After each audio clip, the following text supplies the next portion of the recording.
Lorsqu'avec l'apôtre nous fléchissons les genoux en présence du Père et de qui toute paternité et maternité tire son nom, nous prenons conscience que le fait d'être parent est l'événement par lequel la famille, déjà constituée par l'alliance du mariage, se réalise au sens plénier et spécifique du terme.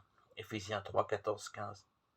La maternité suppose nécessairement la paternité, et réciproquement, la paternité suppose nécessairement la maternité. C'est le fruit de la dualité accordée par le Créateur à l'être humain dès l'origine.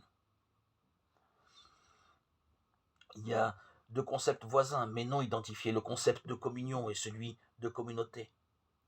La communion concerne la relation personnelle entre le je et le tu.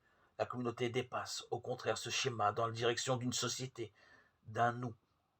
La famille communauté de personnes est donc la première société humaine. Elle naît au moment où se réalise l'alliance du mariage qui ouvre les époux à une communion durable d'amour et de vie et se complète pleinement et d'une manière spécifique par la mise au monde des enfants.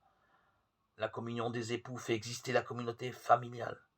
La communauté familiale est intimement imprégnée de ce qui constitue l'essence propre de la communion. Peut-il y avoir sur le plan humain une autre communion comparable à celle qui s'établit entre une mère et son enfant, qu'elle a d'abord porté en son sein, puis mis au monde? Dans la famille ainsi constituée se manifeste une nouvelle unité en laquelle s'accomplit pleinement le rapport de communion des parents. L'expérience montre que cet accomplissement est aussi un devoir et un défi. Le devoir oblige les époux à mettre en œuvre leur alliance originelle. Les enfants qui ont engendré devraient, là est le défi, consolider cette alliance, en enrichissant et en approfondissant la communion conjugale du père et de la mère. Si cela ne se produit pas, il faut se demander si l'égoïsme qui se cache même dans l'amour de l'homme et de la femme en raison de l'inclination humaine au mal n'est pas plus fort que cet amour. Il faut que les époux s'en rendent bien compte.